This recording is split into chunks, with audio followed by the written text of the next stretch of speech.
ಬಂಧುಗಳೇ ನಮಸ್ಕಾರ. ನಾನು ನಿಮ್ಮ ವೆಂಕಟಲಾಳೆ. ಎಂದಿನಂತೆ ನಿನ್ನೆ ನಡೆದಿದ್ದ ಘಟನೆ ಬಗ್ಗೆ ಭಾಳ ಸಂಕ್ಷಿಪ್ತವಾಗಿ ಹೇಳುವುದಿಲ್ಲ, ಆದರೆ ಆಗಿದ್ದ ಕೆಲಸಕ್ಕೆ ಧನ್ಯವಾದ ಹಾಗೂ ಶ್ಲಾಘನೆ ಹೇಳಲೇಬೇಕಾಗುತ್ತೆ. ಬಂಧುಗಳೇ, ನಿನ್ನೆ ಗ್ರಾಮ ಪಂಚಾಯತಿ ಅಧ್ಯಕ್ಷರ ಒಂದು ನಮಗೆ ಮಾಹಿತಿ ಮೇರೆಗೆ ನಿನ್ನೆ ಬೀದರ್ ಜಿಲ್ಲೆಯ ಭಾಲ್ಕಿ ತಾಲೂಕಿನ ಮೇಕರ ಗ್ರಾಮ ಪಂಚಾಯತಿ ವ್ಯಾಪ್ತಿಯ ನಾರದಾ ಸಂಗಮದಲ್ಲಿ ನದಿಗೆ ಭಾಳ ನೀರು ಬರುವುದರಿಂದ ಮಧ್ಯದಲ್ಲಿ ಗಿಡ ಮೇಲೆ ಸುಮಾರು ಒಂದು 20 ಮಂಗಿಗಳಲ್ಲಿ ಸಿಲುಕಿದ್ದು, ಅದರಲ್ಲಿ 6-7 ಕೊಚ್ಚಿ ಕೂಡ ಹೋಗಿದೆ.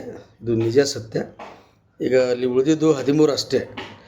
ಸೊ ಗ್ರಾಮ ಪಂಚಾಯತಿ ಅಧ್ಯಕ್ಷ ಮಾಹಿತಿ ಕೊಟ್ಟ ಮೇಲೆ ನಾನು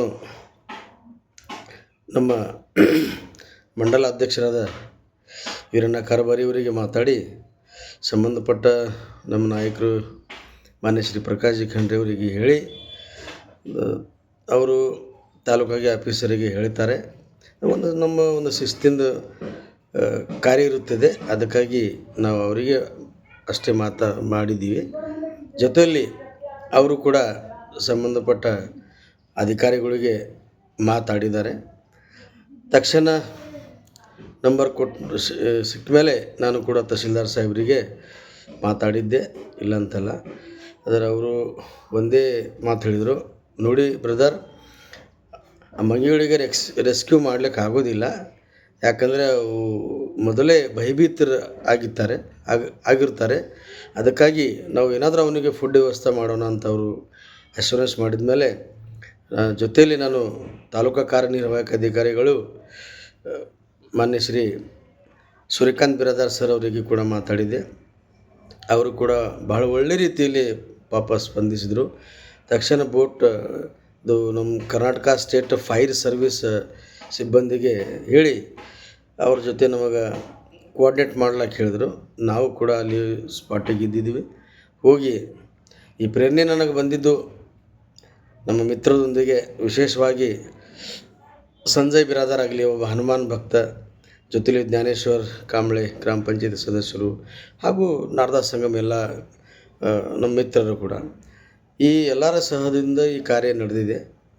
ಅದಕ್ಕಾಗಿ ಮಾನವ ಜೀವಕ್ಕೆ ನಾವು ಎಷ್ಟು ಬೆಲೆ ಕೊಡ್ತೀವಿ, ಅಷ್ಟೇ ವನ್ಯಜೀವಕ್ಕೆ ಕೂಡ ಎಲ್ಲರೂ ತಮ್ಮ ಮಿತಿ ಮೀರಿ ನಿನ್ನೆ ಸಹಕಾರ ಮಾಡಿದ್ದಕ್ಕೆ ಮಾನ್ಯ ಶ್ರೀ ತಹಸೀಲ್ದಾರ್ ಸಾಹೇಬರು ಮಲ್ಲಿಕಾರ್ಜುನ್ ಸಾಹೇಬರಿಗೆ ಹಾಗೂ ತಾಲೂಕಾ ಕಾರ್ಯನಿರ್ವಾಹಕ ಅಧಿಕಾರಿಗಳು ಸೂರ್ಯಕಾಂತ್ ಬಿರಾದಾರ್ ಸಾಹೇಬರಿಗೆ, ಜೊತೆಯಲ್ಲಿ ಆ KSFC ಅಂದರೆ ಕರ್ನಾಟಕ ಸ್ಟೇಟ್ ಅಗ್ನಿಶಾಮಕ ದಳದ ತಂಡದ ಮುಖ್ಯಸ್ಥರು ದತ್ತಾತ್ರೇಯ ಜಿ ಸರ್ ಅವರಿಗೆ ತುಂಬ ಧನ್ಯವಾದ ನಾನು ಹೇಳೋಕ್ಕೆ ಇಷ್ಟಪಡ್ತೀನಿ.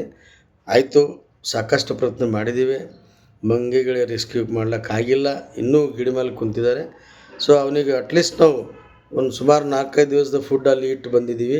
ಈ ಕಾರ್ಯಕ್ಕೆ ತಾವು ಇಷ್ಟು ಇಂಪಾರ್ಟೆಂಟಾಗಿ ಸ್ಪಂದಿಸಿದ್ರಿ, ಅದಕ್ಕಾಗಿ ತಮ್ಮೆಲ್ಲರಿಗೆ ಧನ್ಯವಾದ ಹೇಳುತ್ತೇನೆ. ಬಂಧುಗಳೇ, ಈಗಾಗಲೇ ಮತ್ತೊಂದು ಮಾಹಿತಿ ಬಂದಿದೆ. ನಮ್ಮದೇ ಭಾಲ್ಕಿ ತಾಲೂಕಿನ ವಾಂಜಲಖೇಡ ಗ್ರಾಮ ಪಂಚಾಯತಿಯಲ್ಲಿ ಕೂಡ ಇದೇ ರೀತಿ ಭಾಳ ದೊಡ್ಡ ನದಿ ಇದೆ. ಅಲ್ಲಿ ಆ ಗಿಡದ ಮೇಲೆ ಕೂಡ ಒಂದು 20 ಮಂಗಿಗಳು ಸಿಲುಕಿದ್ದಾವೆ. ಅವರು ಕೂಡ ಈಗ ತಿಳಿಸಿದರು. ಯಾವ ರೀತಿ ನಿನ್ನೆ ಪ್ರಯತ್ನ ಮಾಡಿದ್ದೇವೆ, ಆ ರೀತಿ ಕೂಡ ಇವತ್ತು ಮಾಡೋದು ಪ್ರಯತ್ನ ಮಾಡ್ತಂತ ತಮ್ಮಲ್ಲಿ ಹೇಳುತ್ತಾ, ತಾವೆಲ್ಲರೂ ಸಹಕರಿಸಿದ್ರಿ, ಅದಕ್ಕಾಗಿ ತುಂಬ ಧನ್ಯವಾದಗಳು. ಧನ್ಯವಾದ.